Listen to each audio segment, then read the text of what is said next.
it, you're working. Even when I don't feel it, you're working.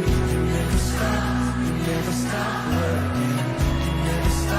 You never stop working. Even when I don't see it, you're working. Even when I don't feel it, you're working. You never stop working. Never stop working. Even when I don't see it, you're working.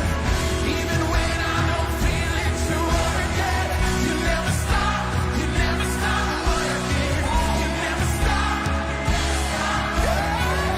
Even when I don't see it, you're working. Even when I don't feel it, you're working. Never stop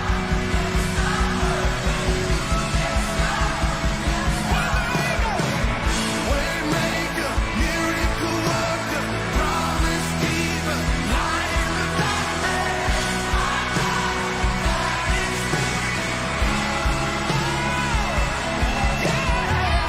Waymaker, miracle worker, promise keeper, light in the darkness. My God, that is who you are.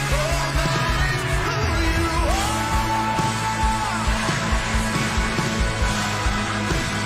That is who you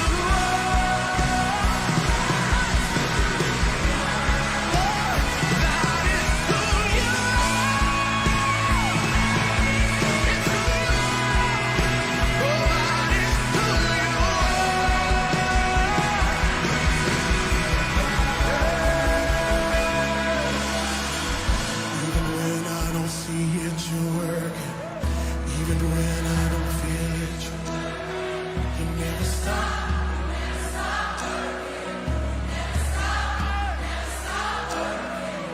Even when I don't see it, you're working. Even when I don't feel it, you're working.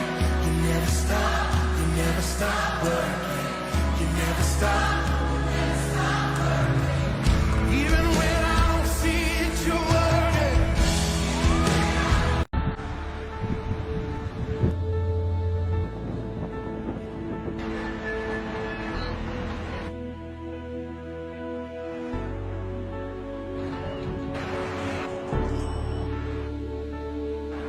A partir deste momento.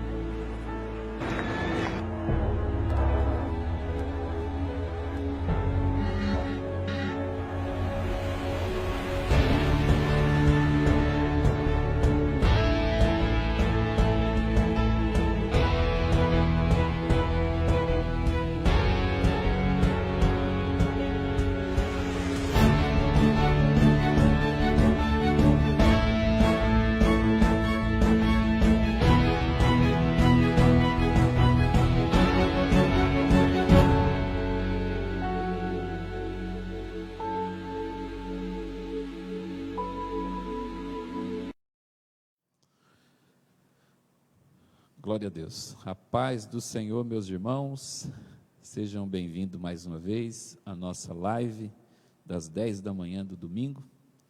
Nós somos aqui da Igreja Assembleia de Deus Marília, em Garça, Assembleia de Deus de Marília, em Garça. Estamos aqui na Central. Hoje tenho a honra de receber meu amigo, o pastor Celso Ricardo. Ele é pastor da nossa igreja lá do Jardim São Lucas. E hoje nós estamos inaugurando uma sala de comunhão. Eu gostaria que você pudesse compartilhar esse culto, né? Fazer aí um papel evangelístico. Estamos com um tema muito importante hoje, um tema sobre as dúvidas que pairam na mente dos servos de Deus, né? Que em relação a esse coronavírus, se realmente isso é um sinal de Deus para nós, o que nós podemos aprender com isso? Quero já deixar o pastor Celso aí, dar aí uma saudação para os irmãos. Pastor Celso, fica à vontade. Bom dia, meus irmãos, eu quero cumprimentar a todos com a paz do Senhor Jesus, dizer que é uma alegria, né, para o nosso coração, podermos contribuir de alguma forma para o bem do reino, para o crescimento. O assunto é um assunto bastante atual, né? Os desafios da igreja diante dessa situação que nós estamos vivendo, como que a igreja deve se posicionar. E quero agradecer pela vida de vocês e orem por nós. Nós não temos aqui um tempo específico, mas nós queremos muito que você interaja com a gente, né? Mande aí sua mensagem, seu oi, compartilhe essa live, né? Nós estamos chamando de sala de comunhão, né, pastor? Que cada congregação faz a sua live, né? Que deve fazer mesmo. Mas hoje a gente está inaugurando um novo momento, né? Então a gente trouxe o pastor Celso aqui, ele também é nosso professor aqui de teologia, e nós vamos aprender juntos aqui algumas passagens das Escrituras, de orientação para o povo de Deus nesse tempo. Eu quero ler um texto da palavra de Deus, depois nós estaremos orando. Quero ler com vocês Mateus capítulo 24, a partir do versículo 3. Mateus capítulo 24, a partir do versículo 3. Tenho, pastor Celso, recebido muita ligação, sabe, de irmãos, me perguntando, pastor, isso aí é um sinal apocalíptico, né? Jesus está voltando mesmo? Outros perguntam assim, foi Deus que criou o coronavírus, né? Deus que colocou isso aí nos chineses lá para espalhar para todo mundo? Então a gente vai bater um papo, é claro que sem esgotar esse assunto que é bastante complexo, mas a gente gostaria que chegasse, nós estamos aí com mais de 40 irmãos já nos assistindo, mas a gente gostaria que chegasse mais. Nós estamos também no YouTube, viu? Se você quiser assistir aí na sua casa, se tem uma Smart TV, né, você pode também estar chamando sua família para esse momento. É quase o horário do nosso culto aqui, mas seria como se fosse uma escola bíblica dominical. Vamos lá, Mateus capítulo 24, versículo de número 3 a seguir, diz assim, estando assentado no monte das oliveiras, chegaram-se a ele, a Jesus, os seus discípulos, em particular, dizendo, dize-nos, quando serão essas coisas? Que sinal haverá da tua vinda e do fim do mundo? E Jesus respondendo, disse-lhes, acautelai-vos, que ninguém vos engane, porque muitos virão em meu nome, dizendo, eu sou Cristo, e enganarão a muitos, e ouvireis de guerras, rumores de guerras, olhai, não vos assusteis, porque é mister que isso tudo aconteça, mas ainda não é o fim. Porquanto se levantará nação contra nação, reino contra reino, e haverá fomes, pestes e terremotos em vários lugares. Mas todas estas coisas são o princípio das dores. Então vos hão de entregar para serdes atormentados, e matar-vos-ão, e sereis odiados de todos, ou de todas as gentes, por causa do meu nome. Nesse tempo, muitos serão escandalizados, trair-se-ão uns aos outros, e uns aos outros se aborrecerão. E surgirão muitos falsos profetas, e enganarão a muitos. E por se multiplicar a iniquidade, o amor de muitos se esfriará. Mas aquele que perseverar até o fim será salvo. E este evangelho do reino será pregado em todo o mundo, em testemunho a todas as gentes, e então virá o fim. Vamos orar ao Senhor? Querido Deus, amado Pai, em nome de Jesus, consagramos a Ti este momento, nesse dia de oração e de jejum pelo nosso país. Chegamos diante da Tua presença, em oração para Te pedir por esse tempo que estaremos passando aqui juntos, falando da Tua palavra. Querido e amado Deus, nós pedimos que nossas almas sejam guiadas pelo Teu Espírito, a fim de que possamos expor aquilo que realmente está no nosso coração. Tua palavra é fiel, é verdadeira. Tua palavra, Senhor, nunca falha. Por isso pedimos, Senhor, que possamos ser canal de bênção, eu, pastor Celso e todos esses irmãos que estão nos ouvindo, que possamos juntos recebermos das Tuas bênçãos e sermos bênção para a vida das pessoas. Em nome de Jesus. Amém e amém. Bom, como estava dizendo para vocês, nós temos aí muitos questionamentos, né? A gente tem visto que muitas pessoas acabam ficando com muitas dúvidas nesse tempo, né? Meu Deus, se o Senhor realmente é soberano, tem o controle de todas as coisas, esse vírus que está trazendo tanta perca, né, nos sentidos de vidas preciosas, né, almas que estão morrendo, e também além de percas financeiras, econômicas, tão grave para todo o país, e não adianta você que é crente estar me assistindo aqui, pensar assim, mas os crentes não estão passando por isso. Claro que estão, os crentes também estão padecendo junto essas situações difíceis aí. São lutas que a igreja tem vivido, e nosso pastor disse assim, na primeira live dele, ele disse que é uma experiência que nós nunca vivemos, né? Então o pastor que tem muito mais tempo que nós, ele disse, nós nunca vivemos, e a gente realmente, quando nós fechamos a igreja, por ordem do decreto, eu achava que fosse uma semana, né? Eu não estava prevendo, esse domingo já é o terceiro domingo que nós estamos sem culto, né?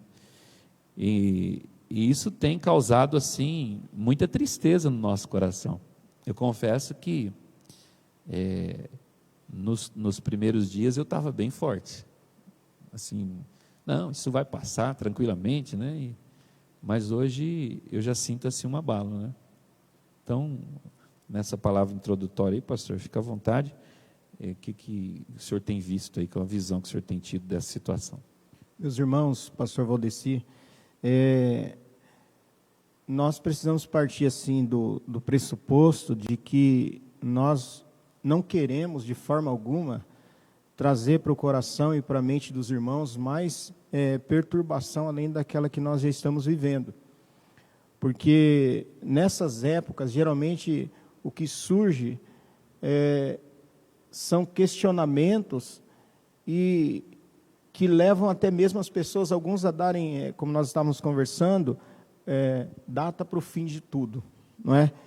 Mas quando foi feita essa leitura no capítulo 24 do Evangelho de Jesus Cristo, segundo escreveu Mateus, talvez o fechamento de tudo isso seria ali, ou será o versículo 33, quando ele diz assim, olha, igualmente, quando virdes todas essas coisas, sabeis que ele está próximo às portas. E diante disso, o que surge na nossa cabeça mas há muito tempo que acontecem essas coisas, e sempre está falando que ele está às portas.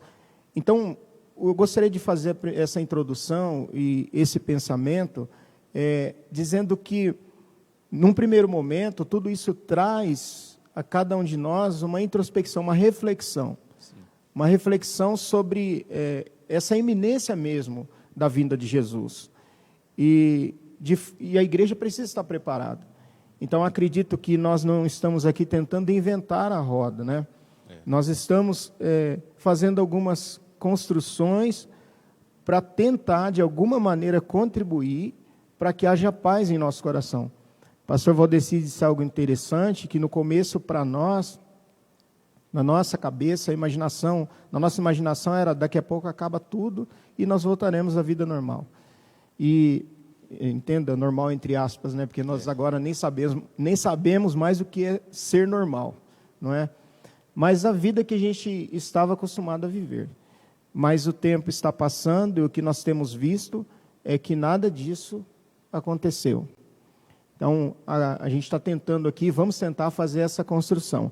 Mas assim, pastor Valdeci, eu gostaria de fazer pensar um pouquinho aqui, antes da gente continuar, que eu gosto muito assim de ler, e eu acho interessante, e é claro que a gente tem que, como nós estamos fazendo uma construção, e essa construção ela é sobre uma base, e a base principal é a palavra de Deus, né? Mas outras pessoas fizeram contribuições relevantes também para que chegássemos até essa parte do edifício que foi construído até aqui, teologicamente falando.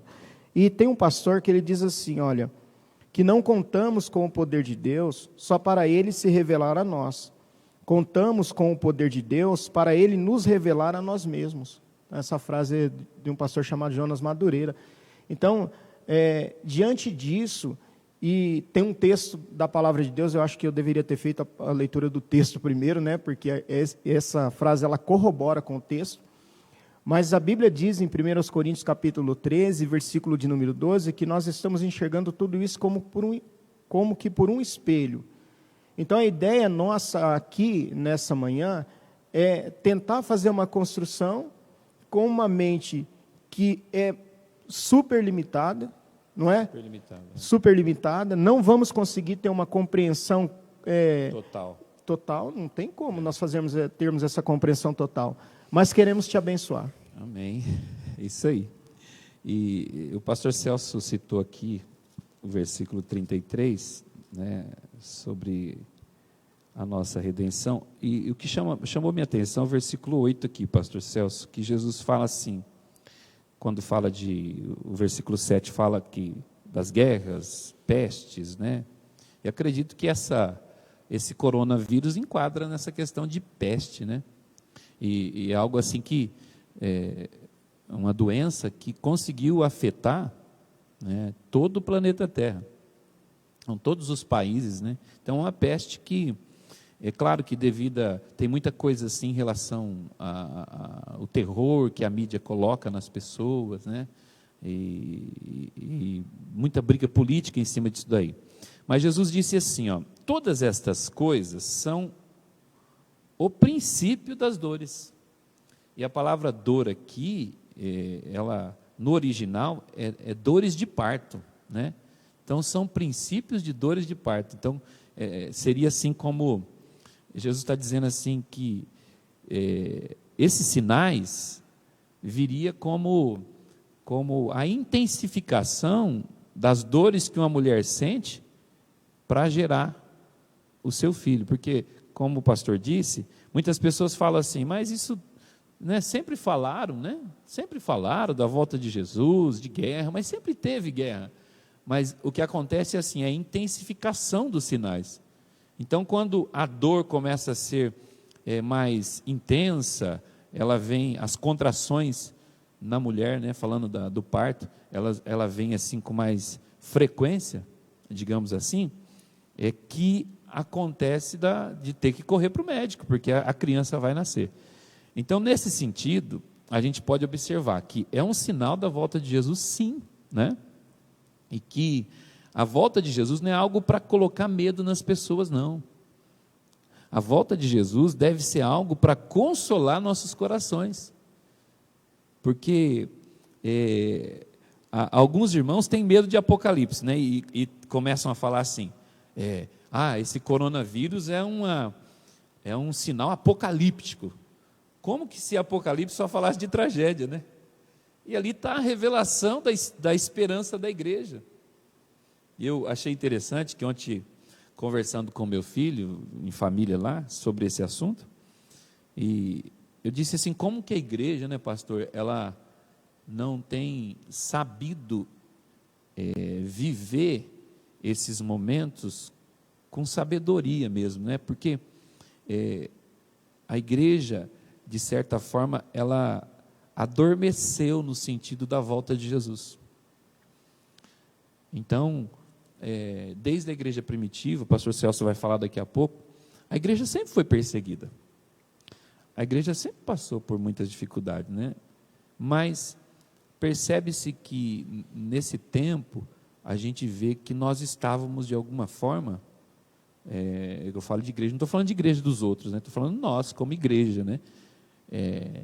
A gente estava um pouco adormecido, principalmente para o fato de a gente se reunir na nossa congregação local, a gente ter a nossa live, a nossa selfie da nossa igreja cheia, né?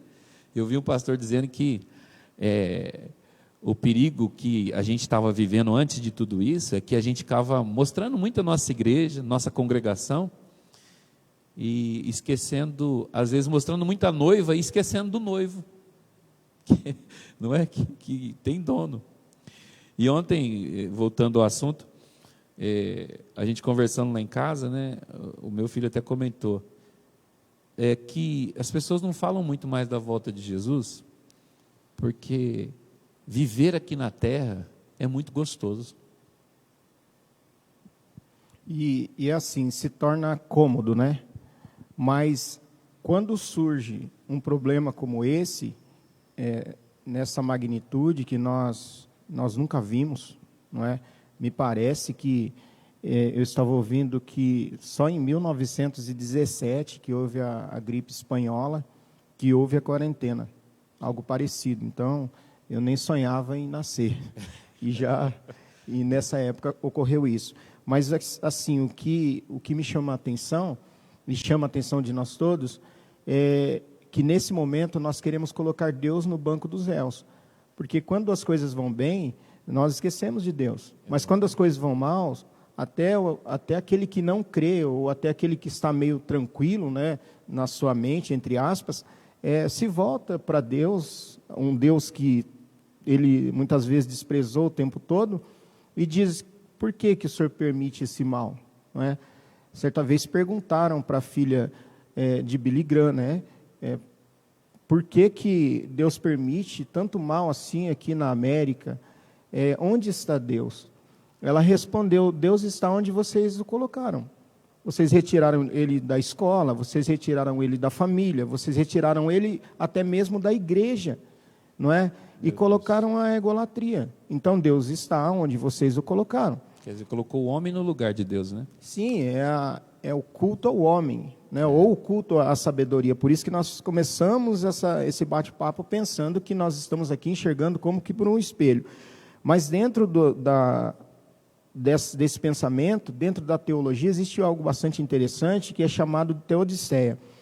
A teodiceia fala sobre a justiça de Deus. E depois alguns cunharam como a significação colocar Deus no banco dos réus. Então, se está acontecendo tudo isso, onde está Deus, o que ele está fazendo? Mas Agostinho é interessante que ele faz ele constrói um pensamento bem legal, bem interessante, que há duas perguntas, né? Como um Deus onipotente, ou seja, todo-poderoso, e onibenevolente, todo bom, pode permitir que aconteça o mal? Quer dizer, é culpa dele? Mas Agostinho ele faz uma construção que eu gostei bastante. Ele fala assim, que nós deveríamos considerar a corrupção da nossa bondade e o abuso da humanidade com relação ao livre-arbítrio. Então, nunca... eu sempre falo para os alunos, quando eu estou dando aula na sala, eu falo para eles assim, olha, primeira coisa, quando nós analisamos, olhamos alguma coisa na palavra de Deus e encontramos supostamente alguma incoerência no nosso pensamento, o erro está em nós. Não na palavra, né? Nunca na palavra. Sempre não. Então, essa teodiceia de colocar Deus no banco dos réus e dizer que é culpa dele, existe algo interessante que fala que é o efeito noético do pecado. O efeito noético do pecado vem de mente. Então, a nossa mente ela já tem um efeito do pecado, que é uma mente caída. Sim. Então, lógico, arrependida, mas ainda caída. Ou, eu costumo dizer para a igreja assim, né?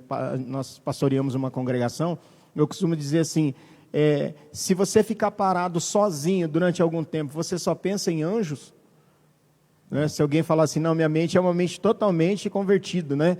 É lógico que a natureza divina implantada em nós nos faz pensar coisas boas, mas nós só pensamos em anjos voando para lá e para cá? Não, a nossa mente é uma mente que tem o efeito da queda. Então, tentar ser juiz de Deus, eu acho que fica meio complicado, né? Com certeza. E aí entra a questão, a gente também sempre fala aqui que nossa alma está sendo transformada. E mente é uma das funções da alma, né? A mente, o pensamento. E é um campo de batalha. Isso aí na vida de todo mundo, né? Tem hora que você está bem, vem um pensamento ruim e aquilo te abate. É claro que a palavra de Deus diz que as armas da nossa batalha não são carnais, mas poderosas em Deus para a destruição de toda fortaleza, algo que pode prejudicar a nossa mente. Falando da origem do mal, né? É isso que o pastor Celso está...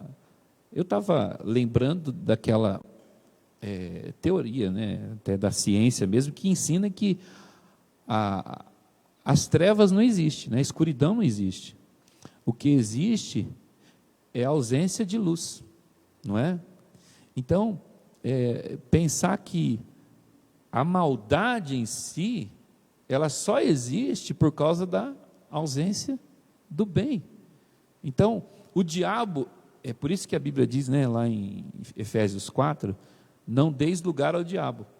Porque o diabo, ele só vai aparecer na nossa vida mesmo, né, assim, de certa forma, gerindo alguma coisa, se dermos lugar para ele.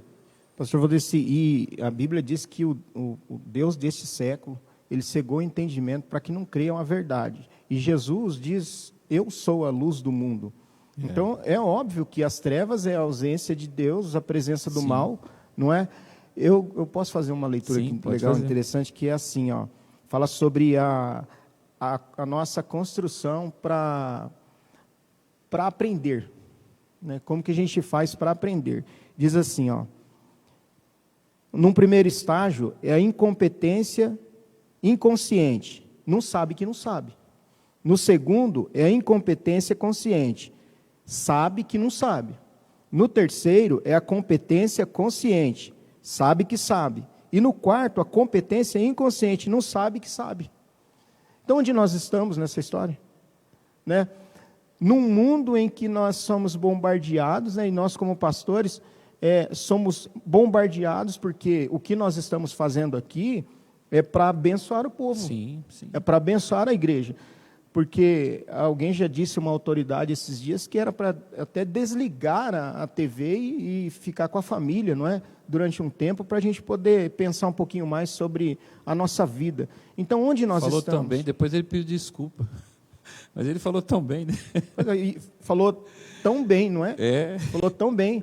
Então, a nossa incompetência é consciente. Sim. Né? A gente tem dificuldade de entender essas coisas. Então, é ir para os pés da cruz, entendendo que Deus, ele é soberano sobre tudo e sobre todos. E que a nossa função, enquanto pastores, sendo bombardeados por todas essas informações, e diga-se de passagem, muitas más informações, né? Se sabe, verdade. Não é? E a gente pensar, levar a luz, que é essa a ideia. As trevas, elas só existem, a treva só existe porque não existe luz. Falta luz. Então nós E estamos aí a gente pode construir. Esse vírus, por exemplo, que é o vírus da doença, não é? Ele está aparecendo porque está faltando saúde, não é? Então, é claro que, já entrando no campo da ciência em relação às nossas defesas orgânicas, né, dos nossos organismos, em relação a essa enfermidade.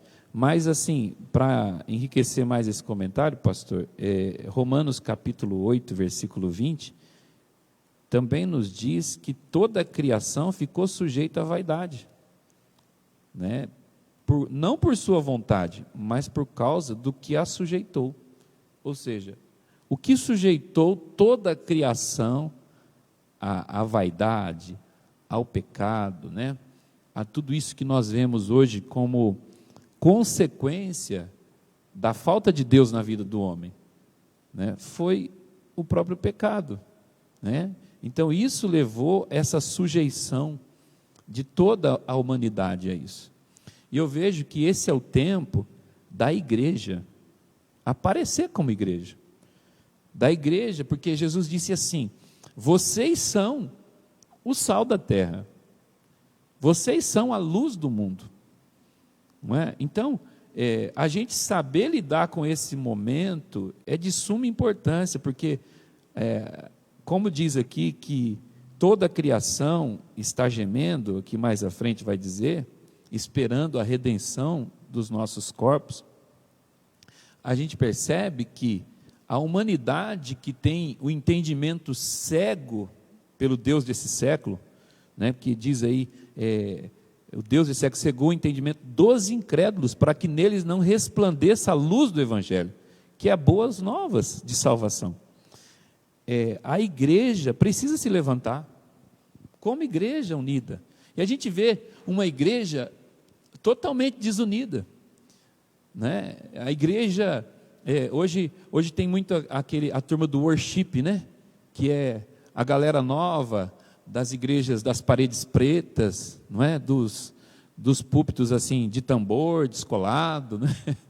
E você tem a igreja pentecostal, que é a igreja pentecostal tradicional, que somos nós. Tem as igrejas neopentecostais, e cada uma, não é, não puxa para uma situação de unidade, né? E nesse tempo, a gente percebe que está todo mundo no mesmo barco. Não tem nenhuma igreja diferente fazendo culto, não, está todo mundo no mesmo barco.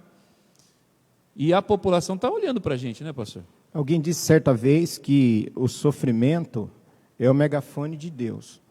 E o sofrimento nos iguala, então, nos nivela. Então, nesse momento, a palavra nos diz que a igreja é a multiforme graça e sabedoria de Deus. Não aprendemos por bem, aprendemos por mal. Não conseguimos enxergar isso por bem, agora temos que enxergar dessa forma. É triste, às vezes, a gente pensar assim, mas é a verdade. Por muito tempo, nós demonizamos muitas coisas, inclusive a internet demonizamos, não é? Assim como a TV e a política.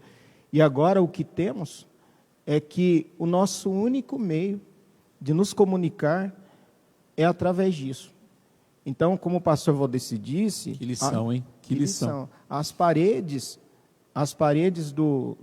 da melhor ou da pior, da mais bonita ou da menos bonita, da maior ou da menor, como nós adjetivamos erroneamente, hoje essas paredes não existem mais. Então, esse vídeo chegará dentro da casa do que não crê, sim, dentro da casa do que crê, dentro da casa do que é piedoso, daquele que a gente... Todos esses adjetivos que nós criamos, não é? E nós fizemos essas... Eu não vou falar construção, é desconstrução que nós fizemos, que não contribuiu em nada, e que agora nós estamos enxergando que a igreja realmente é o farol. É o farol. Nós somos, como igreja, o farol. Qual igreja? A igreja A, a B, a C. Eu me lembro, e eu já até comentei isso com o pastor Valdeci, que numa discussão, certa vez ouvindo um pastor, Augusto Nicodemos, e nós discutimos muito, sabe, se existe livre-arbítrio e se não existe. Hoje pode ver que nós nem estamos falando mais nisso, não é? Nós estamos falando como vamos proteger a igreja e proteger os nossos irmãos que são do grupo de risco, como que a gente vai fazer para acompanhar os nossos idosos. E esse pastor, ele dizia certa vez, para ilustrar tudo isso, ele falou assim, que no dia do arrebatamento, é só uma ilustração, estariam subindo os presbiterianos, os batistas, os assembleianos, os metodistas, os wesleyanos, enfim. E um vai olhar para o outro e dizer assim, não falei que eu tinha razão?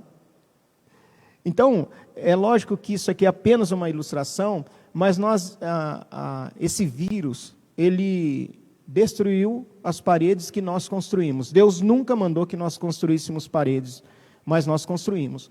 E agora o que nós vemos é uma situação em que estamos dependentes um do outro. Está ficando bom, até né? parece, assim, né, pastor, que chegando lá no céu, né? O Senhor Jesus vai falar assim, ó, os crentes pentecostais, por favor, aqui na minha direita, o bairro de Jerusalém que vocês vão ocupar, né? É a região norte, né? Os crentes tradicionais, por favor, vocês ficam aqui na região sul. Até parece que chegando lá vai ter algum tipo de coisa desse tipo aí, da mente humana. Mas nós somos a igreja do Senhor Jesus, e espera dessa igreja que ela seja um sal da terra, né? Porque não é sal do céu, é sal da terra. A nossa missão é produzir frutos aqui na terra, é sermos realmente a imagem de Cristo na terra. Então, as pessoas têm que ver Jesus em nós. Então, nesse tempo, não é tempo para os irmãos ficarem aí na internet discutindo, brigando, né? A gente vê pessoas até famosas do meio evangélico, não é? Famosas do meio evangélico, com brigas que acaba sendo um cenário de diversão para as pessoas não crentes, não é? E fica essa guerra, né? Como disse Martin Luther King, a missão do diabo é jogar o bem contra o bem, para que o mal possa prevalecer. Então a igreja precisa saber, né, pastor, lidar com esse momento de luta, de pandemia, de pânico. A igreja tem que ter uma palavra de esperança, né? De esperança, de salvação. Pastor Valdeci, tem um livro bem legal que se chama Inteligência Humilhada, que é a nossa inteligência estar aos pés da cruz. O lugar mais alto que a nossa inteligência, a nossa mente deve estar é aos pés de Jesus, né? Como aquele homem que se curva diante de Jesus, se verdadeiramente era o Filho de Deus, né? Mas é assim, ó, a graça não tolera o orgulho e a vaidade em nosso coração. Por isso, ela envia o espinho para nos conscientizar da nossa condição humilhada. O espinho na carne é o meio pelo qual a graça coloca de joelhos o homem que em oculto deseja colocar Deus de joelhos. Então, antes da gente pensar um pouquinho se é culpa de Deus, isso ou aquilo, nós precisamos olhar para nós mesmos. Paulo escrevendo à igreja de Corinto, e mensalmente nós fazemos essa leitura, e nós não faremos esse mês, possivelmente, né, nas nossas reuniões de comunhão, que examine-se, pois, o homem a si mesmo. Será que nós aqui, que estamos aqui, eu me incluo, né, por muitas vezes não tentamos colocar Deus de joelhos? Para que Ele fizesse aquilo que eu quero e aquilo que eu acho? Então, vamos tentar descobrir o que é o espinho na carne, não? Vamos tentar descobrir para que ele está. Por que o Senhor colocou isso em mim? Não é? Tentar descobrir por quê. E aí, isso aí vem também para firmar a oração do Pai Nosso, né? Seja feita a tua vontade, né? Assim na terra como no céu. A gente ora essa oração, mas eu estou falando sobre oração na IMAC, mas é interessante que às vezes nós somos muito falsos com Deus, né? Eu ouvia isso aí do pastor Jairo, meu primeiro pastor aqui, que a gente mente cantando, a gente mente orando, porque nós não falamos de coração. Quando você realmente está em sinceridade com Deus, você é capaz de olhar para Ele em oração e dizer assim: Senhor, eu quero tanto essa bênção, eu quero tanto essa vitória, que eu estou com medo de falar para o Senhor, e o Senhor não querer, né? De falar assim, faz a tua vontade, e a vontade sua não ser a minha. Então, a pessoa ela não está disposta realmente que a vontade de Deus seja manifesta na vida dela. E por causa disso, ela acaba orando uma oração como Pai Nosso, seja feita a tua vontade, mas o que ela quer na realidade é que a vontade dela seja feita. Venha a nós o teu reino, mas eu quero que o teu reino venha, mas para eu reinar. Não é para eu reinar. Então, volta naquilo que o pastor falou, em relação a colocar o homem no centro, né? E é esse pensamento que, infelizmente, tem alcançado muitas igrejas, muitos teólogos, né, da chamada teologia liberal, né, e tem massageado o ego da pessoa, e às vezes essas teorias ela entram em rota de colisão com a realidade. Né? E quando está dando tudo bem na vida da pessoa, amém. Mas e a hora que der ruim? E é assim, ó, falou o homem no centro de tudo, né? Deixa eu ver se eu consigo fazer esse pensamento. Ó. Primeiro era o teocentrismo, Deus no centro de tudo. Depois, o antropocentrismo, o homem no centro de tudo. Agora é nada no centro de nada. Meu Deus. É o relativismo. Relativismo de tudo, em todos os sentidos. Alguém pode falar, mas o que isso significa para mim? Será que você nunca utilizou uma frase nada a ver? Meu Deus. Não é?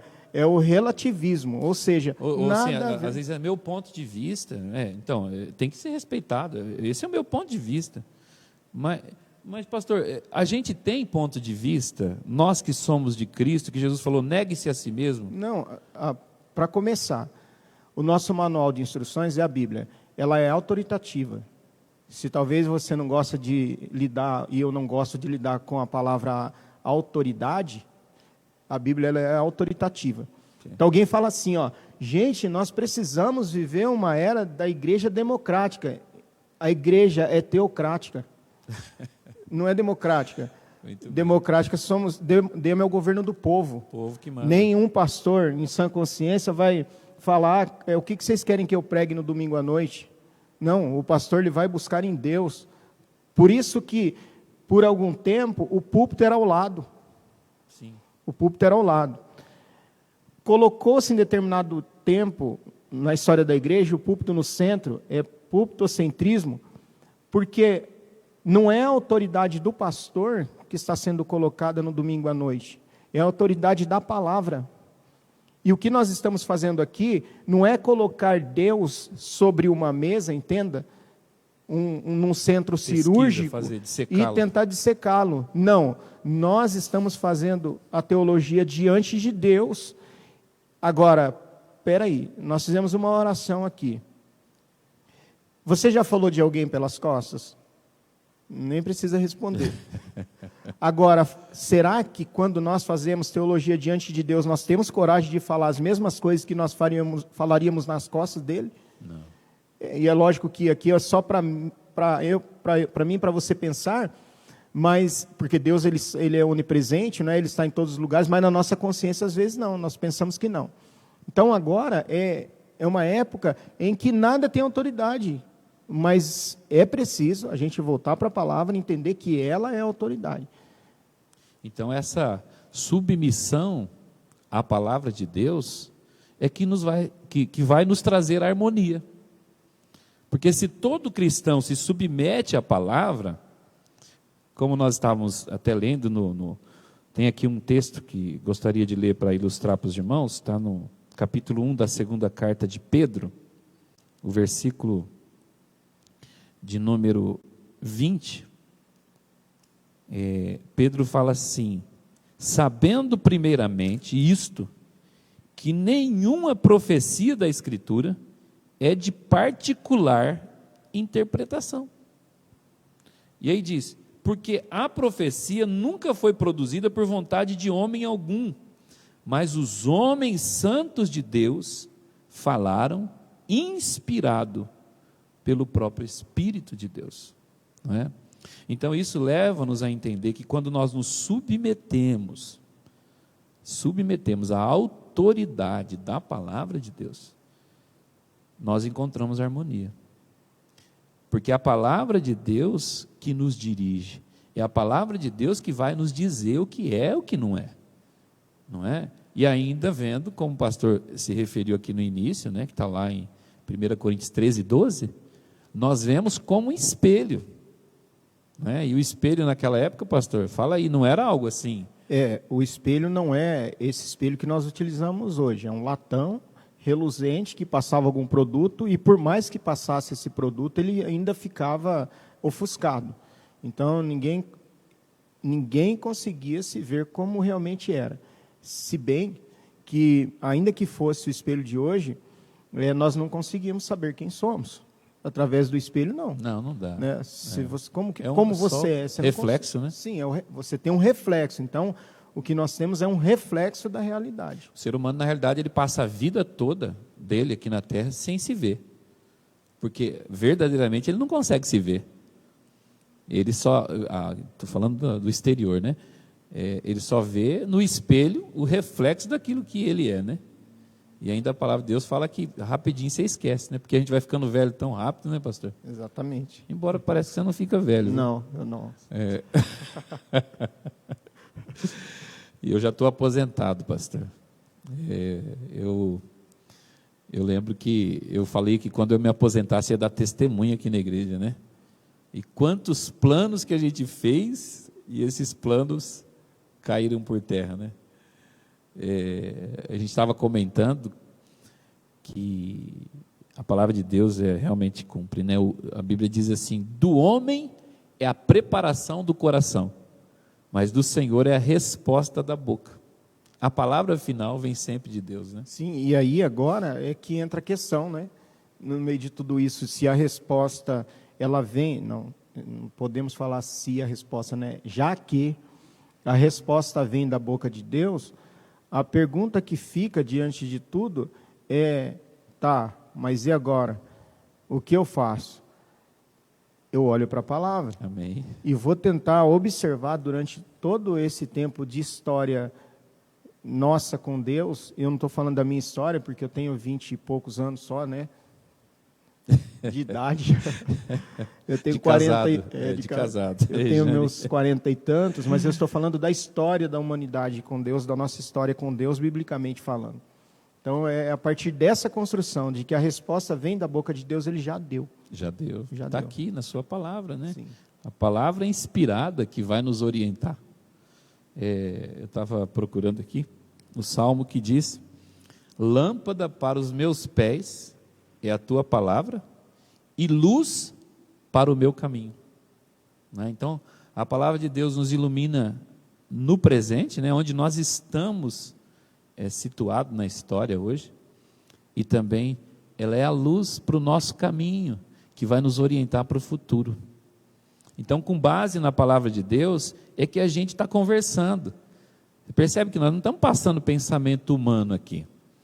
Então, quando as pessoas nos perguntam assim: pastor, mas o que o senhor pensa a respeito disso? Bom, eu não posso assumir uma posição que eu penso, eu tenho que assumir o que a palavra diz, não é, pastor? Porque é assim, ó, nós temos duas paredes, né? A construção bíblica, né, que é a principal, e essa construção bíblica ela vem acompanhada da construção histórica, não é? Então, acho que nesse momento poderia se falar alguma coisa a respeito de Atos, porque é ali que, não vamos dizer que a igreja se inicia, porque ela já estava no coração de Deus, né? Apocalipse 13 vai dizer que o cordeiro que foi morto antes da fundação do mundo, quer dizer, a igreja já era um plano de Deus de Sim. eternidade, e quem somos nós para dizermos que ela foi criada em Atos, né? Mas tudo bem, para o nosso conhecimento, historicamente falando, a gente poderia começar olhando por ali. E no capítulo de número 1, né? Acho que no versículo 8, quando Jesus ele fala que vocês serão minhas testemunhas, né? Essa palavra testemunha, alguém pensa que é simplesmente alguém que viu alguma coisa, mas não é. O termo testemunha é mártir. Meu Deus. Então, mártir significa morrer por uma causa. E aí eu assim estava pensando um pouquinho nisso, né? Para alguém que acha que as coisas estão difíceis, realmente estão. Mas quando a gente olha para os seus discípulos, aqueles que estiveram ali no colégio apostólico, cita pelo menos um, né? Acho que com exceção de João, né? Mas dos demais que teve uma morte assim bem gostosa, bonita, tranquila. E aí a gente lendo a palavra entra essa questão também, né? De como está a nossa fé como testemunha de Jesus, né? Será que hoje seríamos capazes de viver ou de morrer, né? Como morreram esses mártires, e ainda morrem, né? Se pensar, existem ainda países onde ainda morrem muitos cristãos. Temos a África muçulmana, né? Temos países como Indonésia, que cristãos são perseguidos, Afeganistão, Paquistão, a própria Índia, né? Então temos muita perseguição ainda, mas até que ponto está a nossa fé, que nível que ela está? Pastor, nós não estamos fazendo cultos, nós estamos fazendo cultos em casa, não em catacumbas. Quem sabe a história vai identificar o que eu estou dizendo. A igreja ainda está fazendo os cultos nas suas casas. Sim. Mas os cristãos perseguidos faziam cultos nas catacumbas de Roma. Tem um livro até que diz isso. E assim, uma frase para a gente introduzir esse pensamento é que o cristão é a Bíblia que o descrente lê. O crente é a Bíblia que o descrente lê. Não é? Então agora o mundo está em colapso, não está? Vocês estão vendo, nós estamos vendo. Para onde que eles vão olhar? Esses dias eu vi até alguém colocando assim no Face. Ué, estou achando estranho. Parece que todo mundo no meu Face é crente. Porque, ou seja, não, mas de fato, a gente brinca, mas de fato, as pessoas estão olhando para quem? Para os pastores, para os cristãos. O que vocês vão falar para a gente? Ontem à noite, com a minha esposa, vi um vídeo, acho que vocês viram também, de presidentes de várias nações se dobrando diante de Deus. Sim. Panamá, El Salvador, Paraguai, se dobrando diante de Deus. Brasil, pedindo... né? Hoje é um dia até instituído pelo presidente da República. O presidente norte-americano, um pastor ao seu lado, ele fazendo um discurso e pedindo, pastor, pode orar. Quer dizer, é o momento em que o cristianismo está em evidência, não é? E aí vem esse contra-ataque do mal, né? Que vem contra a igreja. Mas nós estávamos falando no começo. Trouxe alguma perca para a igreja no sentido espiritual? Por exemplo, hoje seria a nossa ceia aqui na igreja, né?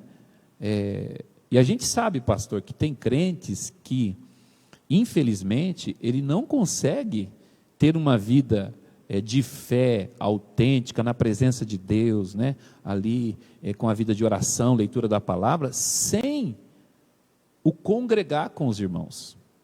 O congregar, né? Essa unidade, o partir do pão junto, traz muito mais essa referência, essa estrutura, essa base, né? Muitas vezes para essa pessoa. E alguns estão fracos. Pastor, a gente pega frase fragmentada e defendemos como verdade. Como a verdade absoluta. A gente não está construindo, não falamos aqui.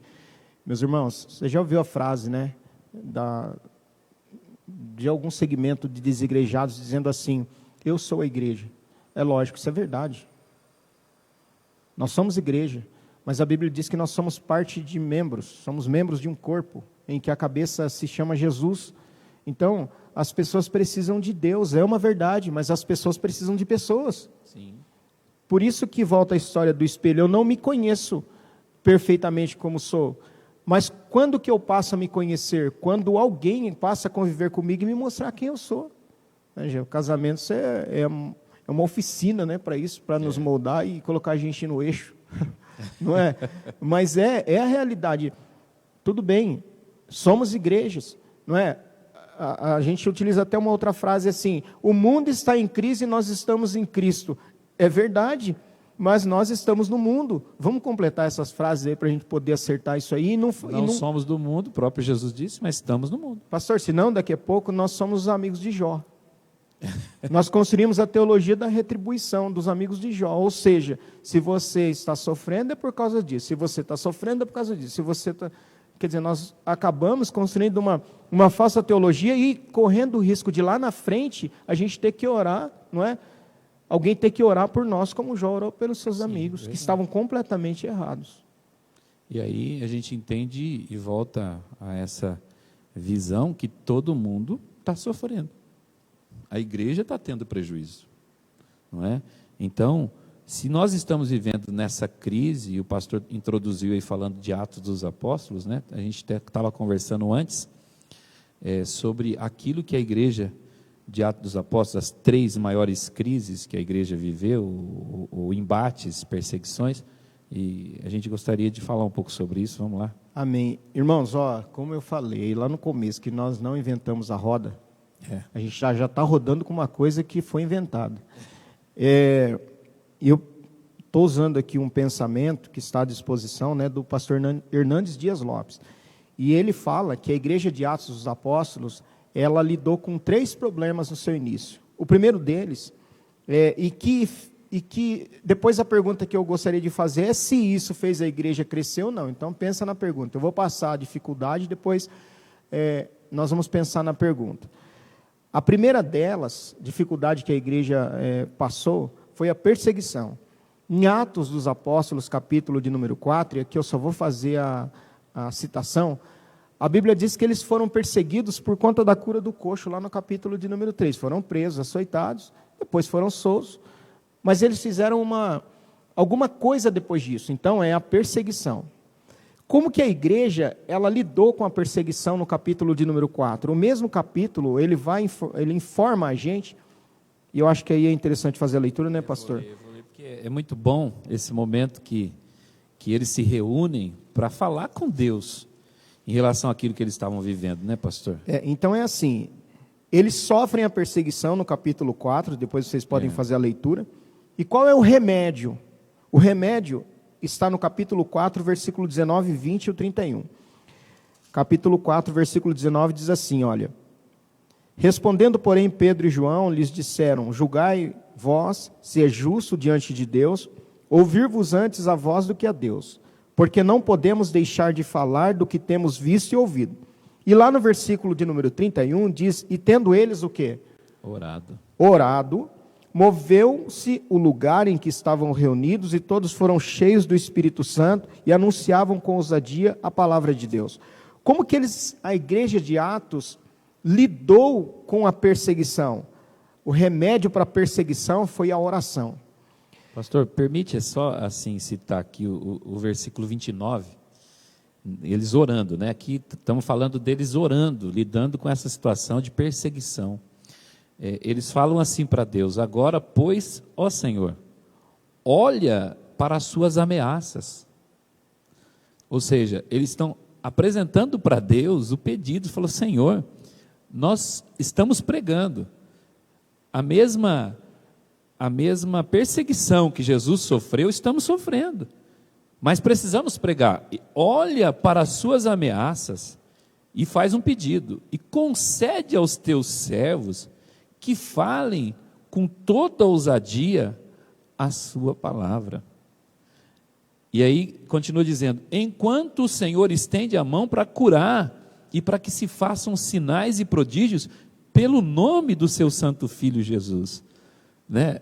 Aí depois vem a resposta da oração, né? O que o pastor leu o versículo 31, a resposta: tendo eles orado, moveu-se o lugar.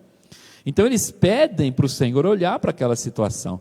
Então, trazendo para nós hoje, pastor, o que nossa oração é essa: falar: Senhor, olha o que nós estamos enfrentando, né?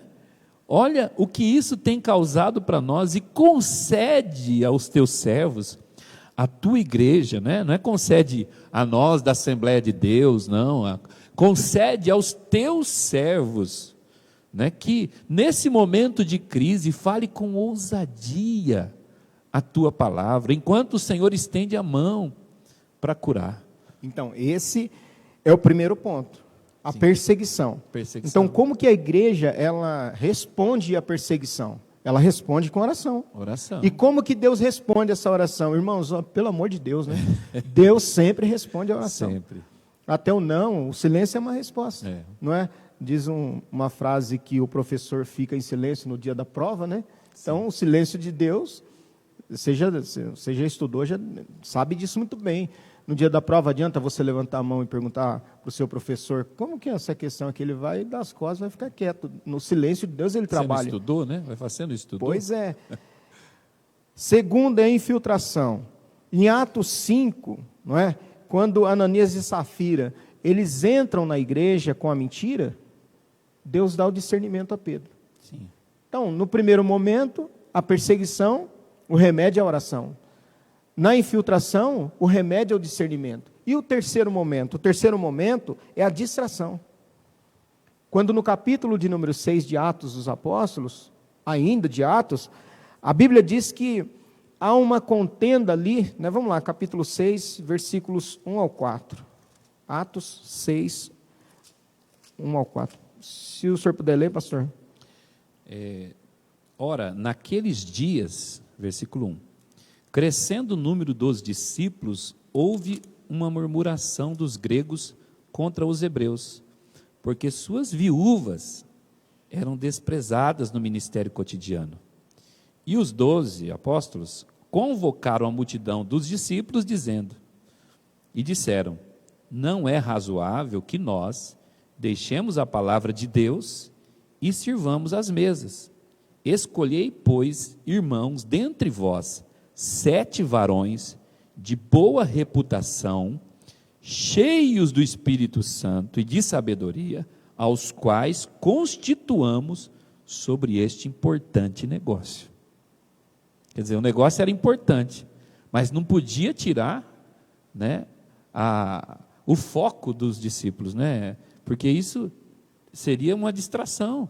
Imagina se a igreja parar de pregar o evangelho e começar agora apenas, não que isso não deva ser feito, por favor, entenda bem, mas apenas fazer a obra de assistência. A obra de assistência tem sido feita, a igreja faz isso, esse papel, mas o que está em jogo aqui, e que os apóstolos defendem, gente, nós não podemos deixar a palavra e servir às mesas. Sim, aí a resposta qual que é? A resposta é o versículo 4, o remédio. Mas nós perseveraremos na oração e no ministério da palavra. Meu Ou Deus, seja, oração. Num primeiro momento, na perseguição, a resposta foi oração. Oração. O remédio. Nós estamos falando de peste, de necessidade de cura, não é? Então, na perseguição, a oração. Na infiltração, o remédio foi o discernimento. E na distração, o remédio foi oração e palavra. Agora a pergunta que fica, nós estamos lidando com qual desses três? Com os três. Com os três. É uma igreja que está lidando com os três. Porque você liga a televisão, bom, alguém pode falar, mas todo mundo está fechando. Não, em partes, nem todo mundo está fechando, tem lugares que estão abertos. A igreja quer que seja a última que abra. A infiltração, não é? Porque até no capítulo 7 de Atos, a Bíblia vai dizer o seguinte, que quando Estevão está sendo perseguido, eles incitaram a multidão. Eles fizeram com que a multidão fosse massa de manobra. Contando mentira, né? Parece-me que querem que sejamos massa de manobra, não é? Que acreditemos em alguma coisa além daquilo que verdadeiramente é. E a distração, ou seja, passe o maior tempo da sua vida fazendo coisas que te distraiam, porque na verdade, né, não tem culto, então nós temos que nos distrair de alguma forma. E aí, pastor, entra um assunto muito interessante, a questão da distração, que a gente pode entrar aqui. Você que fica muito preso, não estou dizendo que você não tem que ser informado, tem que ser informado, a gente tem que procurar. Nós estamos aqui conversando porque a gente também se informa.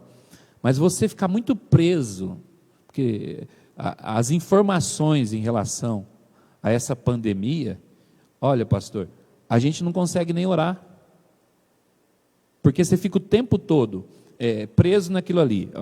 Quem tem razão? Quem está defendendo a saúde, né? Ou quem está defendendo a economia? Na realidade, irmãos, todo mundo quer o bem da nação. Acreditamos isso, né? Que tanto esses que estão defendendo a saúde, o Ministério da Saúde, como também os economistas que estão preocupados com a questão do emprego, né? Da questão da fome, da miséria. A gente sabe que a fome, o desemprego gera violência. E quem se lembra, o Brasil em 2018 morreram mais de 60 mil pessoas só de assassinato. Né? Então, estamos falando aí de um cenário de guerra, por causa de crise econômica, quer dizer, não só por causa da crise, mas também por causa da crise. Então, se nós ficarmos aterrorizados, né? Acho que a palavra é essa, se a gente deixar que esse terror tome conta de nós, nós vamos permitir que isso sirva de distração. Ou seja, distrair é aquilo que atrai a nossa mente, não é? E a gente não consegue viver o foco daquilo que Deus realmente tem para a nossa Pastor vida. Valdeci, desculpa, uns falam que não é, outros falam que é, mas é defendido como sendo decálogo de Lenin. Isso. Ele fala que se você quer vencer, você divida um exército, divida uma população. É lógico que nós temos que ouvir, sim, as informações, mas Jesus, no capítulo de número 14 de João, ele diz assim, não se turbe o vosso coração, e turbar tem o sentido de dividir o espírito, Sim. dividir a nossa mente, então ficar com a mente dividida. Então, a única forma que nós temos para que isso não aconteça são os remédios que estão aqui. Nós estamos, por exemplo, lá na nossa congregação, fazendo o relógio de oração. Então, nós começamos esse relógio de oração todo final de semana. Às 6 horas de sábado, terminamos às 9 horas do domingo. Então, as pessoas vai 1 ou 2 e ora a Deus e vai fazendo esse revezamento. Porque a única forma, o remédio para vencer tudo isso é a oração. E até o senhor disse assim, não, é até difícil a gente orar. Não, sim, porque se ficar distraído, e aí é uma arma do inimigo, né? Que vai utilizar esse terror, vai turbar, como o pastor Celso colocou aqui, dividir nossa mente, né? Turbando nosso coração, diante dessa situação, você fica fraco até para orar.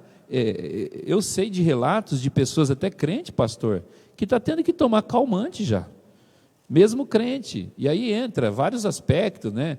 Alguns, voltando a falar um pouquinho da questão da importância de estarmos aqui na igreja, né? Alguns pensam assim, alguns já até falaram, pastor, quantas vezes eu tive a oportunidade de ir no culto, e eu troquei o ir no culto, né, estar lá com a igreja, para de repente fazer algo que eu poderia fazer em outro momento, assistir uma partida de futebol, jogar futebol, às vezes ir num churrasco com os amigos e deixar o culto. E hoje eles estão sentindo esse peso, não é? E até eu quero pedir para você, meu irmão, para que você fique em paz. Eu creio que nós nunca mais seremos como éramos. A igreja vai passar por esse momento muito mais fortalecida. E estamos fazendo parte da história. Os nossos filhos e netos, se Jesus não voltar até lá, lerão nos livros de história pandemia de 2020, 2019, 2020. E eles não entenderão assim como nós não entendemos a gripe espanhola, a peste negra. Nós não conseguimos entender e às vezes até nem gostávamos de estudar, porque só estudava para um concurso. Nós estamos vivendo na pele. A igreja vai ter o antes e o depois. É uma geração que vai conhecer a igreja antes e o depois. Eu posso fazer só a leitura de um texto? Sim, vamos lá. Porque alguém pode olhar e falar assim, tá, mas no meio de tudo isso que vocês estão dizendo aí, eu vi que o remédio para a igreja de Atos foi a oração à palavra, o discernimento, mas talvez você fique pensando, por que aquele povo lá está acontecendo isso? Por que aquele fulano está acontecendo isso? Jesus, ele é maravilhoso, a palavra dele é maravilhosa. Então eu vou ler um texto só para a gente pensar, descansar sobre ele. Não, descansar não, porque o evangelho, ele acomoda os incomodados e incomoda os acomodados. E essa é a função dele. Então não sei o que ele vai fazer com você, porque o sol da justiça é o que amolece, como que é? Ele endurece o barro e amolece a manteiga, né? Então o sol é a dupla função dele, não é? Então não sei o que ele vai fazer. Derrete a cera. Derrete a cera. E Lucas 13. E naquele mesmo tempo estavam presentes ali alguns que lhe falavam dos galileus, cujo sangue Pilatos misturara com os seus sacrifícios. E respondendo Jesus, disse-lhes, cuidai vós que esses galileus foram mais pecadores do que todos os galileus por terem padecido tais coisas? Não, vos digo antes, se vos não arrependerdes, todos de igual modo perecereis. E aqueles 18, sobre os quais caiu a torre de Siloé e os matou, cuidais que foram mais culpados do que todos quantos homens habitam em Jerusalém? Não, vos digo antes, se vos não arrependerdes, todos de igual modo perecereis. Não é uma palavra de medo. É difícil para a gente pensar sobre o arrependimento. Mas, como nós estamos todos no mesmo barco, e o piloto é apenas um, então nós dependemos desse piloto. Talvez você olhe para o mundo e fala assim, não, eu estou no meu barco particular. Não sejamos tão altivos, não é? Nós estamos num barco sim, e o piloto é Jesus. E para que esse piloto ele esteja nos conduzindo, nós precisamos nos submeter a ele. O pastor Valdeci usava nas suas pregações, eu me lembro, ele falava assim, já pensou? Você é motorista, sabe dirigir, não é? Dirige tranquilamente, e o passageiro do seu lado fica falando para você, você sabe que tem que ir para Marília, um exemplo aqui para nós. E aí ele fica falando, você vira à direita, vira à esquerda, quem que aguenta isso? Você aguenta? Eu já chamo a atenção e falo, dá para parar, por favor, por gentileza? É interessante isso aí, as mulheres sabem muito bem que é isso, né?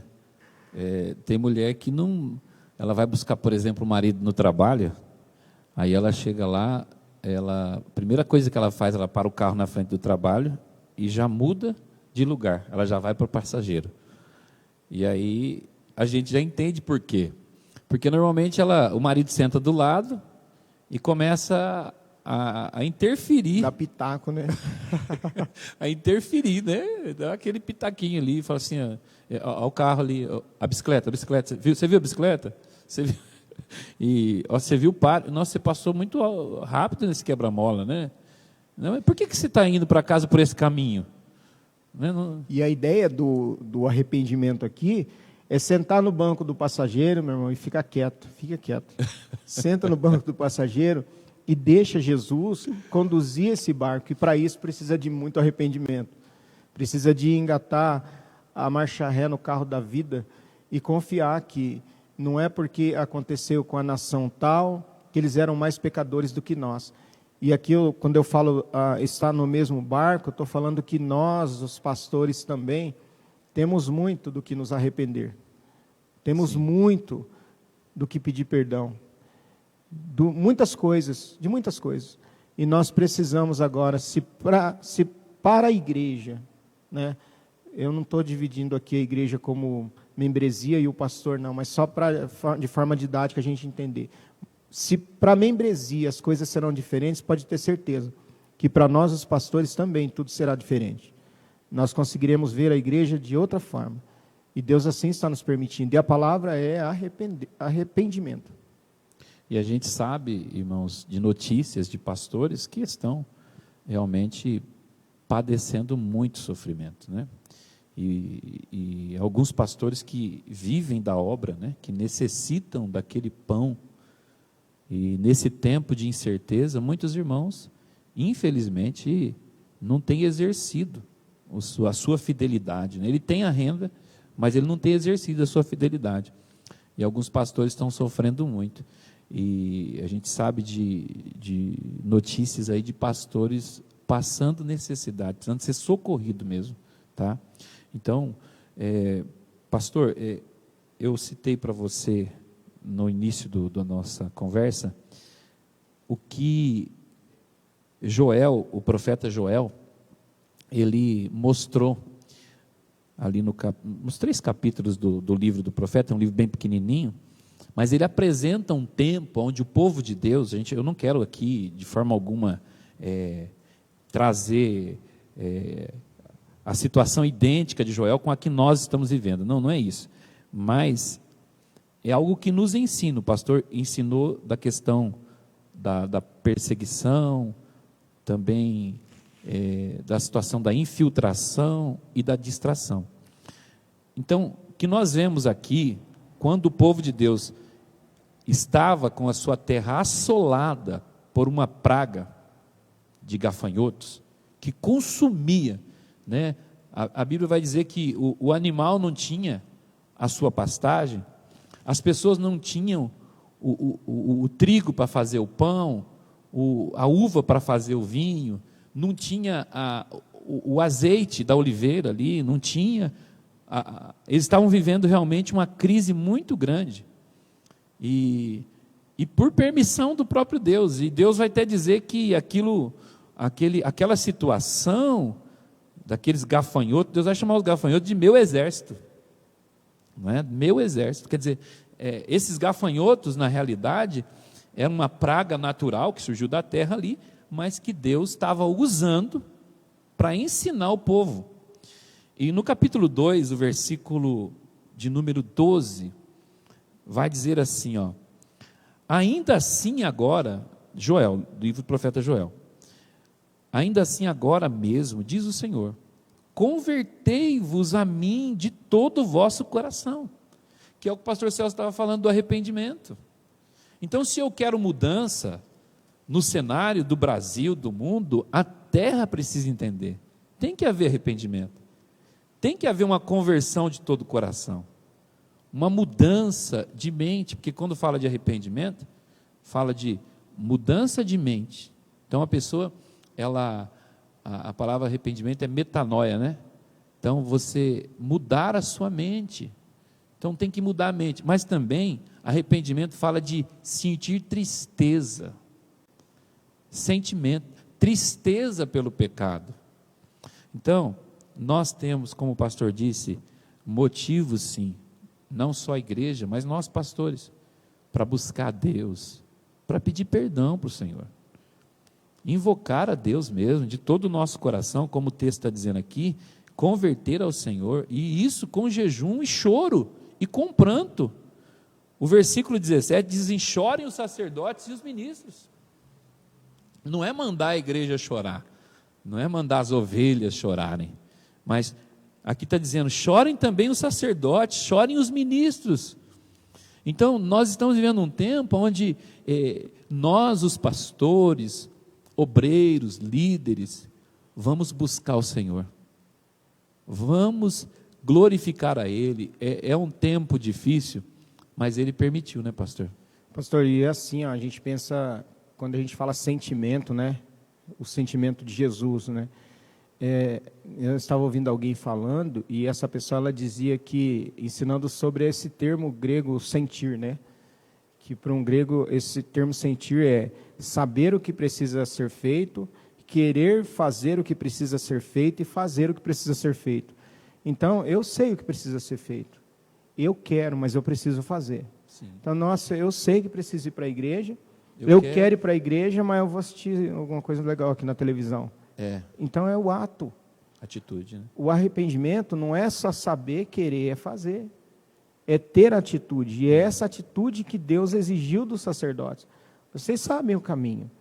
Chegou um ponto da nação estar tão desviada em Malaquias, que Deus disse o seguinte: olha, como vocês não se arrependem, eu passarei excremento no rosto dos sacerdotes. Quer dizer, vocês serão expostos ao escárnio, sem credibilidade. É como a história daquele homem que vivia dentro da cidade, e ele falava assim, de vez em quando ele saía, a cidade está pegando fogo, e voltava, todo mundo, ele dava risada, era mentira.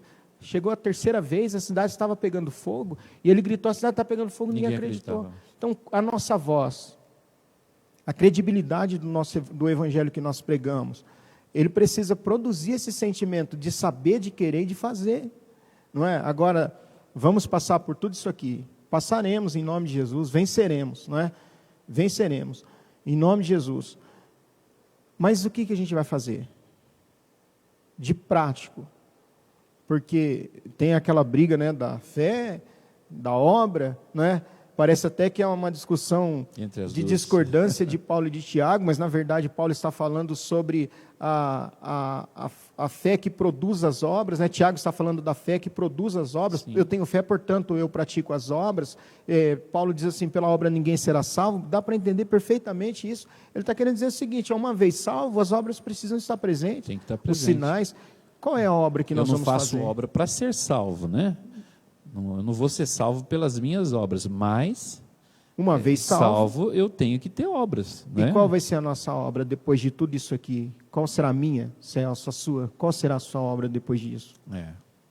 Então, a gente já está partindo para a conclusão aqui. O remédio é juntos buscarmos a presença de Deus, né, pastor? E também submetermos a palavra, a autoridade da palavra, que nós estaremos nos submetendo a vontade de Deus. Então, nós sabemos que Deus permitiu isso no Brasil, permitiu isso em toda a terra, e estamos passando por esse tempo de incerteza, vendo como que por um espelho, e eu até falei domingo passado sobre isso aqui, mas Paulo diz assim: agora resta a fé, a esperança e o amor.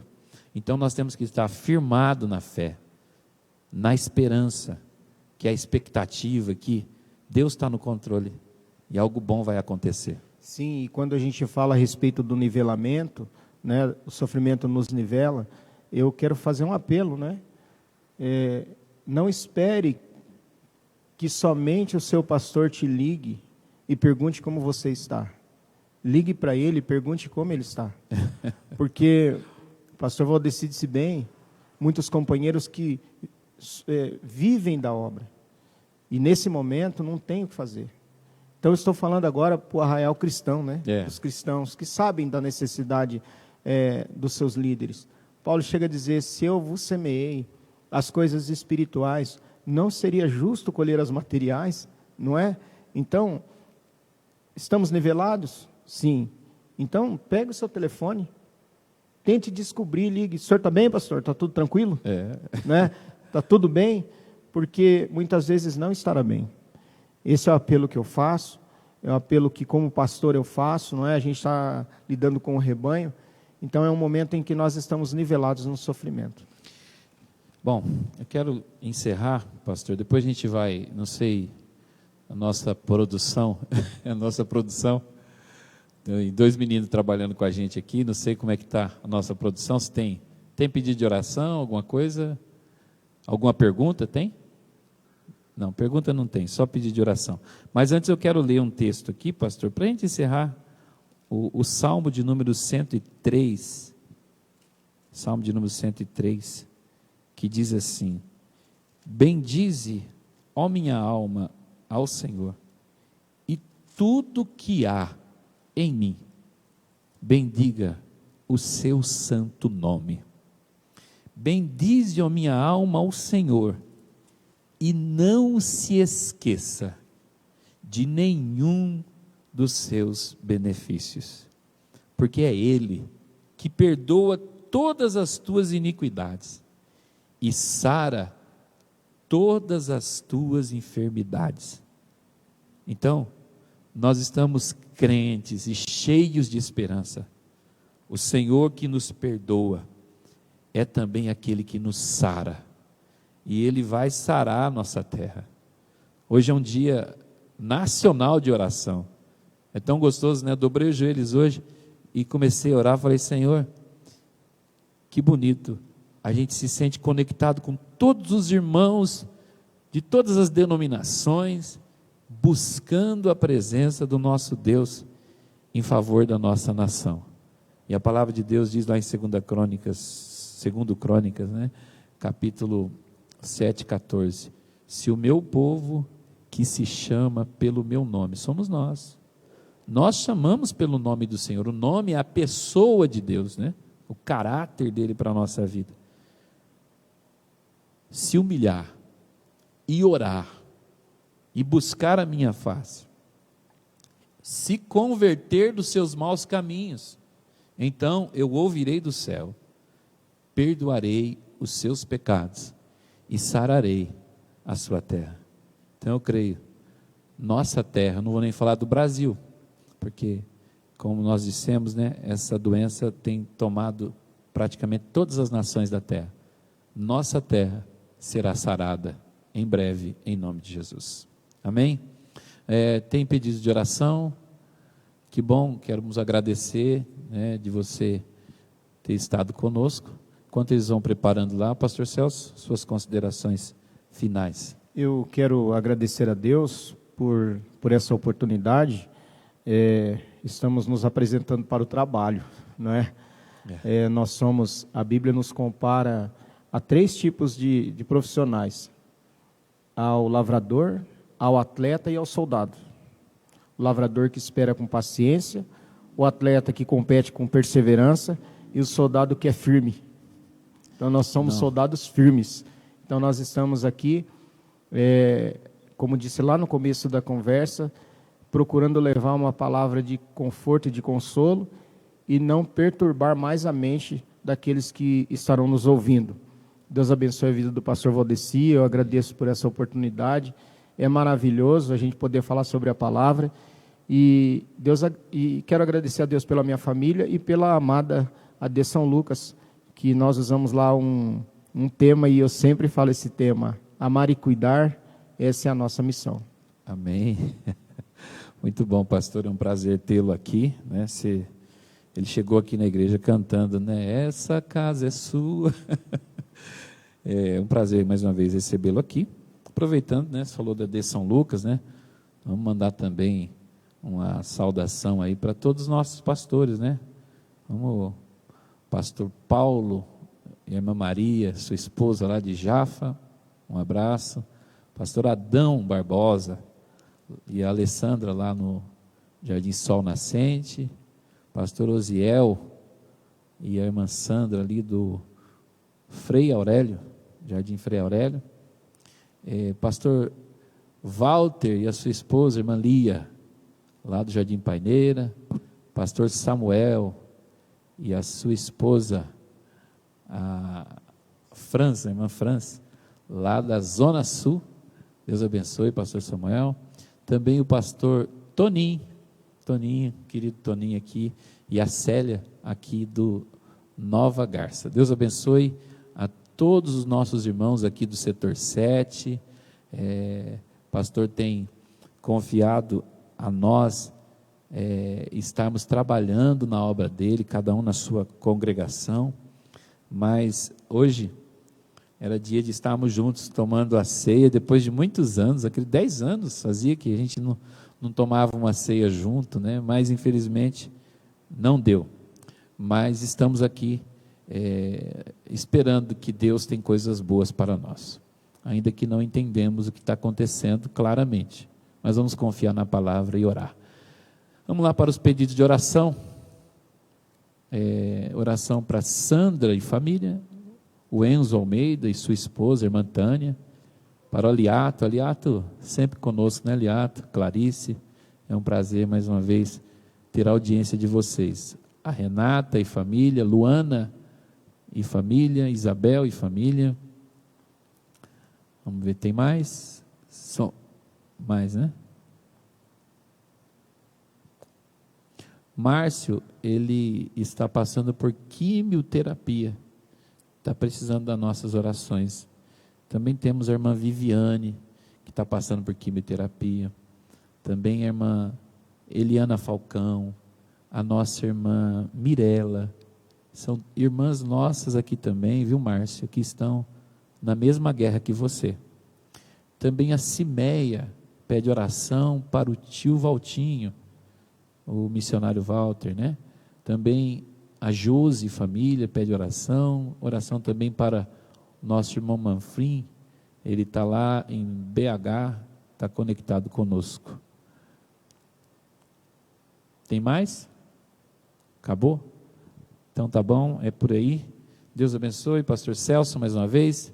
Deus abençoe a sua audiência. Eu vou pedir para o pastor fazer uma oração e nós estaremos encerrando essa nossa reunião. Sala de comunhão, tá bom? Deus abençoe em nome de Jesus. Oremos, meus irmãos. Pai, em nome de Jesus, nós agradecemos ao Senhor por essa manhã abençoada que o Senhor preparou, meu Deus, para que estivéssemos aqui, nos conduzindo a nossa vida, a nossa mente, e descobrindo dia após dia que sem o Senhor nada podemos, nada somos e nada conseguimos. Muito obrigado pela iluminação do querido Espírito Santo em nossas mentes. Sim, estamos fazendo tudo para a glória do Senhor. Verdade. Abençoe e guarda a vida de todas essas pessoas que pediram oração. Os teus filhos que estão passando por momentos de enfermidade, sensíveis. Meu Deus, sim, Todo-Poderoso, e que precisa de uma intervenção do Senhor. Guarda a vida de cada um delas, sustenta debaixo das potentes mãos do Senhor. Também pedimos ao Senhor, meu Deus, pela nossa nação, pelo nosso presidente, meu Deus, por todos os governadores, prefeitos, políticos, homens que estão à frente da nossa nação, do nosso povo. Estende as mãos dando sabedoria, meu Deus Todo-Poderoso, protegendo e guardando os profissionais da saúde, de segurança, estendendo as mãos do Senhor para livrá-los e dar saúde. Oramos, meu Deus, pelas nações, por todas as nações, para que o nome do Senhor seja conhecido, para que o nome do Senhor seja glorificado. Agradecemos ao Senhor por essa manhã, agradeço ao Senhor pela vida do pastor Valdeci, pela Igreja D Central, por todas as congregações. Muito obrigado por essa oportunidade. Agradecemos ao Senhor pela nossa família e pela igreja que estamos pastoreando a D São Lucas.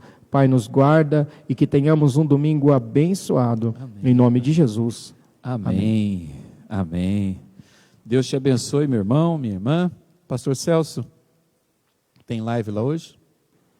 Hoje nós temos às 18 horas. 18 horas nós teremos a live lá na AD São Lucas. Sim, nós também temos aqui, mesmo horário, né? Às 18 teremos também a nossa live aqui. Teremos aqui a presença do nosso grupo de louvor, né? Alguns irmãos poucos, mas temos, né? E às 20 horas temos a live com o nosso pastor presidente. Então, a D Marília online, né? Os irmãos podem conectar, acho que está transmitindo só no Facebook, acho que somente no Facebook, tá? Então, às 18 temos um encontro aqui novamente em nossa igreja, e fique ligado, amanhã nós temos aqui a sala de oração, com as irmãs do Círculo de Oração. Quarta-feira nós temos a nossa EMAC, estamos falando sobre o tema de oração, e hoje nós percebemos aqui que alinhamos, né, pastor? O segredo é orar e se submeter à palavra. Amém? Deus abençoe sua vida em nome de Jesus. Um grande abraço. Amém.